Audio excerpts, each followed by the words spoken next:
नमस्कार दीदी लोग, भोले बाबा का भजन गा रही हूँ। आप लोग सुनिए, अच्छा लगेगा तो लाइक करिए, सब्सक्राइब करिए, कमेंट करके बताइए, बेल का घंटी मारिए। नमस्कार।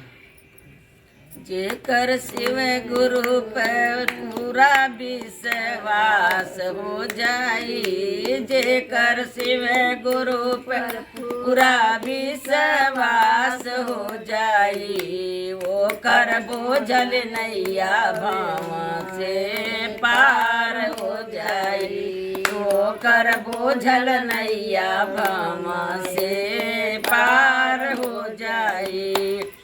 जे करे रहे के नाही झोपड़ी, जे करे रहे के नाही झोपड़ी, वो करे पल भर में महल तैयार हो जाई, वो पल भर में महल तैयार हो जाई, वो कर बोझल नैया भाव से पार हो जाई, वो कर बोझल नैया भाव से पार हो जाई। जेकर शिव गुरु पे अटल विश्वास हो जाई, जेकर शिव गुरु पे अटल विश्वास हो जाई, ओ कर बोझल नैया भाव से पार हो जाई, वो कर बोझल नैया भाव से पार हो जाई।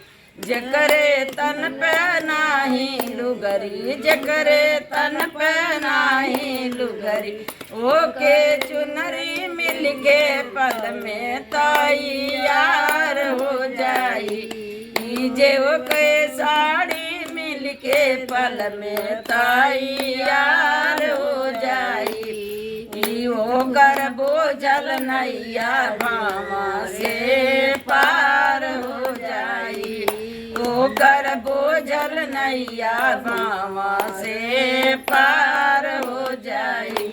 जेकर शिव गुरु पे पूरा विश्वास हो जाई, जेकर शिव गुरु पे पूरा विश्वास हो जाई, ओ कर बोझल नैया भाव से पार हो जाई।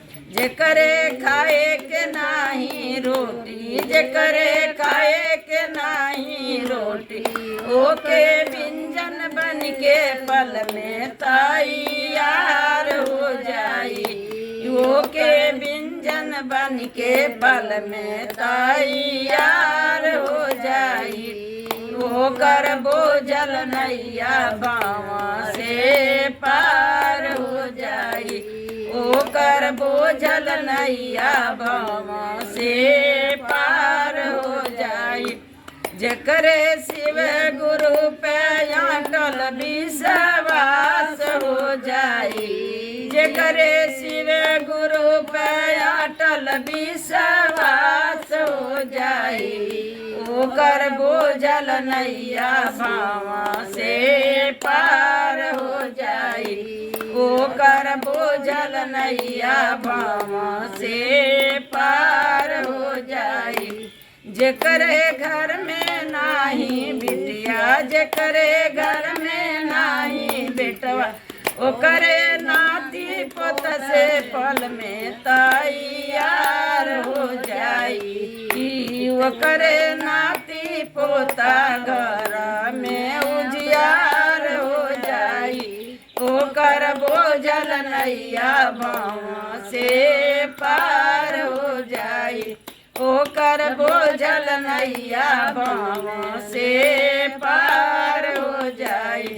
जेकरे शिव गुरु पे अटल विश्वास हो जाई, जेकरे शिव गुरु पे अटल विश्वास हो जाई, ओकर बोझल नैया भाव से पार हो जाई, ओकर बोझल नैया भाव से पार हो जाई, ओकर बोझल नैया भाव से पार हो जाई।